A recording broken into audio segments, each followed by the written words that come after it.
Welcome back to the channel. I am so glad you are here today.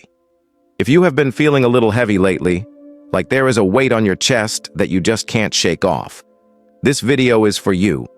We are going to take a break from the breaking news and the noise to talk about something much more important. We are going to talk about you and where you stand in a world that seems to be changing faster than we can keep up with. Think about this morning. What was the first thing you did when you opened your eyes? Did you reach for your phone? And what did you see? Maybe it was news about inflation, another crisis in the Middle East, conflicts in Eastern Europe, or maybe another article about how artificial intelligence is coming for our jobs. We are living in such a strange time. We have never been more connected, yet we have never felt so lonely. You could be sitting in a busy coffee shop in New York or driving home on a freeway in California, and on the surface, everything looks fine. But deep down, there is this hum of anxiety, a feeling that something isn't right. The question I want to ask you today isn't, where is the world going? The question is, in the middle of this storm, where are you? Let's be honest about the last few years. It feels like we are watching a row of dominoes fall, one by one. Geopolitically, the old maps and the old rules are fading.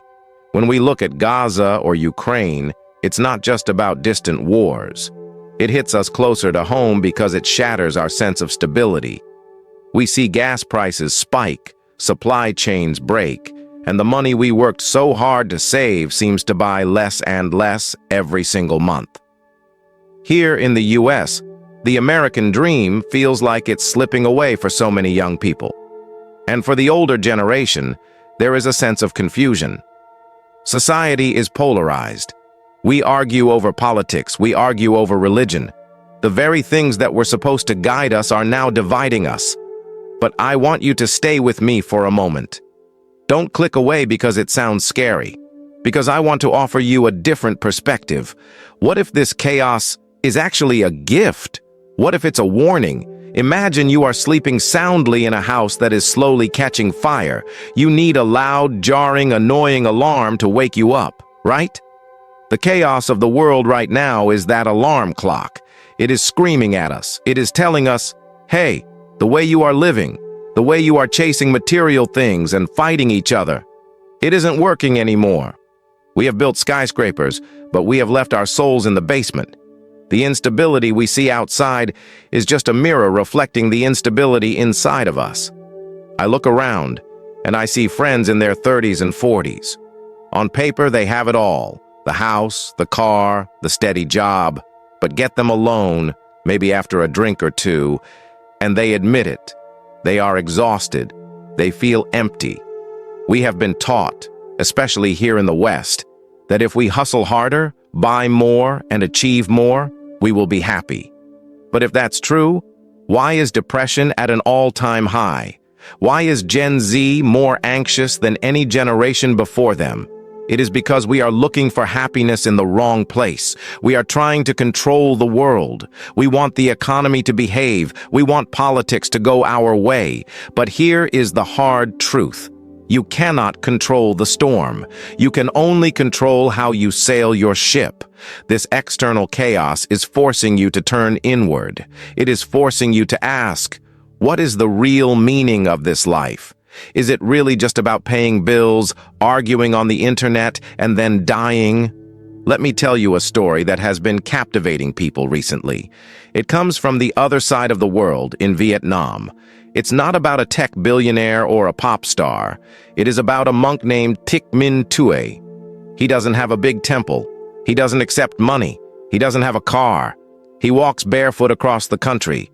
His luggage is just the inner pot of an old rice cooker that he uses as a bowl for food. His robe is made of scraps of fabric he picked up from roadsides and graveyards, sewn together.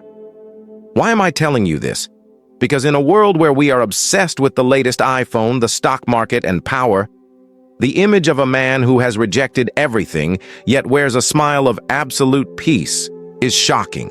It is a wake-up call. He let go of everything we are fighting for, and in return, he gained the one thing we are all desperate for: freedom. He doesn't preach complicated dogmas. His life is the lesson. He shows us that happiness doesn't come from how much you hold, but from how much you can let go. Now, I am not saying you need to sell your house and walk barefoot across America, but we can learn to let go right here, right now. Let go of the need to constantly prove yourself. Let go of the hatred for people who vote differently than you. Let go of the anxiety about a future that hasn't happened yet. When you let go, you create space. And only when you are empty of clutter can peace enter. This brings me to the final, and perhaps most important point. And this applies whether you are Christian, Catholic, Buddhist, or just someone who believes in the universe. In times of trouble, we often pray for wealth, or we pray for our side to win. But amidst this chaos, let's remember the root of our faith. God, the Creator, the Divine, whatever name you use, did not create us to destroy each other over patches of land or conflicting ideologies. He did not create us to live in constant fear. The ultimate wish of God, and the core of every true spiritual path, is simple: morality and love. The chaos we see today is the result of humanity drifting away from that root. We have replaced love with ego. We have replaced compassion with greed. When you see war on the news, don't just blame the leaders. Look into your own heart. Ask yourself, am I at war with anyone today? Am I being greedy? Am I being kind? Changing the world starts with changing the person in the mirror. God is always there, not in the noise, but in the silence, waiting for you to return to your nature, which is good and kind and moral. That is where you find safety, not in a bank account, but in a clean heart. So, where do we go from here? The world might keep changing. The news might get crazier tomorrow. But you have a choice. You can choose to be a dead leaf, blown around by every gust of wind and every negative headline. Or you can choose to be a rock, solid, grounded, calm amidst the rushing river. Try to simplify your life. Judge less, love more. Look for that inner silence. Hey friend, everything I'm saying here isn't meant to attack anyone or lecture anybody, okay?